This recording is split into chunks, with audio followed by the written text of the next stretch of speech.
आज हम लोग पढ़ेंगे फूड क्रॉप में से दूसरा क्रॉप जिसका नाम है वीट के बारे में, यानी कि वीट के बारे में बेसिकली हम लोग आज पढ़ने वाले हैं। पहले वाले क्लास में हमने राइस के बारे में पढ़ा है ना। चलिए जानते हैं कि आखिर वीट में क्या खास बात लिखा हुआ है। लिखा हुआ it is a rabi crop. सबसे पहला बात तो ये एक रबी क्रॉप है। रबी क्रॉप का टाइम ड्यूरेशन याद कीजिए जल्दी फटाफट, कितना?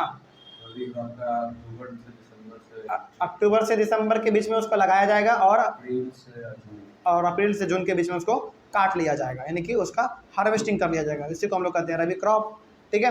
यानी कि रबी क्रॉप का वो टाइम ड्यूरेशन था। Wheat is the second most important food crop after rice. चावल के बाद यानी कि राइस के बाद सबसे ज़्यादा यदि कोई चीज़ इस्तेमाल किया जाता है खाने के लिए तो वो आपका वीट है, यानी कि गेहूँ। गेहूँ से बना हुआ रोटी, और गेहूँ से केवल रोटी नहीं बनता है, बहुत कुछ बनता है हमारा, है ना। लेकिन चावल के बाद हमारा सेकंड नंबर पे यही आता है, ठीक है। उसके बाद it requires a cool growing season. Cool growing season का मतलब इसको बहुत ही ठंडा वातावरण चाहिए, ठंडा वातावरण चाहिए। इसीलिए इसको लगाया कब जाता है? अक्टूबर से दिसंबर के बीच में लगा दिया जाता है, यानी कि ठंडे वाले मौसम में इसको लगाया जाता है। क्यों? क्योंकि इसको कूल ग्रोइंग सीजन चाहिए। इसको बढ़ने के लिए, ग्रो करने के लिए एकदम बहुत ठंडा माहौल चाहिए। एंड अ ब्राइट सनशाइन, लेकिन इसके साथ ही साथ इसको सूरज का रोशनी भी बहुत अच्छा चाहिए, यानी कि सनलाइट भी ठीक ठाक चाहिए इसको। At a time of ripening, यानी कि जब ये पक रहा होता है उस समय पे इसको सनलाइट बहुत ही अच्छे मात्रा में चाहिए होता है, ठीक है। ये बात हो रहा है हमारा वीट का। उसके बाद it requires 50 to 75 centimetre of annual rainfall, यानी कि पूरे एक साल में कितना बरसात होना चाहिए? 50 से लेके 75 सेंटीमीटर तक का बरसात होना चाहिए। यदि ऐसा होता है तो वीट के ग्रोइंग के लिए अच्छा माना जाएगा, ठीक है। आगे बढ़ते हैं। There are 2 important wheat growing zones in the country. तो हमारे भारत में ना बेसिकली वीट को ग्रो करने के लिए हम लोग अपने कंट्री को 2 अलग अलग जोन में बांट दिए हैं, ठीक है।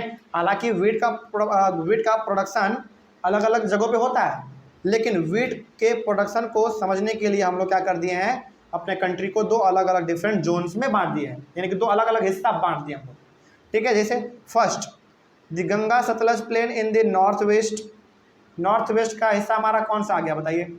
जैसे पंजाब हो गया हमारा, गुजरात हो गया, हरियाणा हो गया, ये सारा हमारा आता है नॉर्थ वेस्ट, ठीक है। तो पहला जो है सबसे ज़्यादा खेती गेहूं का यदि कहीं पे होता है तो वो आपका नॉर्थ वेस्ट वाले हिस्से में होता है, यानी कि गंगा सतलज प्लेन। उधर हमारा क्या बहता है? थोड़ा बहुत गंगा बहता है, सॉरी बहती है, ठीक है। गंगा सतलज दोनों नदी हमारा उधर बहती है। उसके बाद सेकेंड हमारा है second black soil regions of the Deccan, यानी कि एक हो गया हमारा किधर? एक हो गया हमारा नॉर्थ वेस्ट की तरफ, और ये हो गया हमारा एक इधर ईस्ट की ओर तरफ, नॉर्थ ईस्ट की ओर। और इसमें बेसिकली हमारा ब्लैक सॉइल, जो काला मिट्टी होता है ना, ब्लैक सॉइल का मतलब थोड़ा बहुत जो डार्क ब्राउन होता है, उसमें हमारा गेहूं का खेती ज़्यादा किया जाता है। तो ये बेसिकली 2 रीजन है, इसको आप याद रख लीजिएगा। हालांकि 2 रीजन पूछ लिया जाता है, लेकिन जो स्टेट्स है किस किस स्टेट्स में ज़्यादा उगाया जाता है उसके बारे में अभी हम लोग बात करेंगे। तो 2 मेन जोन हमारे कंट्री में जहाँ पे कि चावल का खेती सबसे ज़्यादा होता है, तो वो आपका पहला था Ganga Sutlej plain in the north west, और दूसरा था second black soil region of the Deccan, ठीक है। आगे बढ़ते हैं। The major wheat producing states are Punjab, Haryana, Uttar Pradesh, Bihar, Rajasthan and Madhya Pradesh. तो जो आपका दक्कन वाला हिस्सा आता है ना, वो किधर आता है? आपका उत्तर प्रदेश और बिहार की तरफ आता है, यानी कि ईस्ट की ओर आता है, ठीक है। उधर वेस्ट की ओर चला गया, वेस्ट की ओर किधर? पंजाब हरियाणा तरफ चला गया हमारा, राजस्थान की तरफ चला गया। और वेस्ट की ओर हमारा चला गया पंजाब हरियाणा राजस्थान ये सब, और ईस्ट की ओर आ गया हमारा बिहार, उत्तर प्रदेश, ये सब आ गया हमारा, ठीक है। तो बेसिकली हमारा जो था ये 2 अलग अलग जोन्स में बटा हुआ है, ठीक है। कोई समस्या इसमें नहीं ना? चलिए आगे बढ़ते हैं। उसके बाद हम लोग अपने अगले वाले क्लास में शुरू करेंगे मिलेट्स के बारे में पढ़ेंगे, ठीक है। चलिए थैंक यू वेरी मच।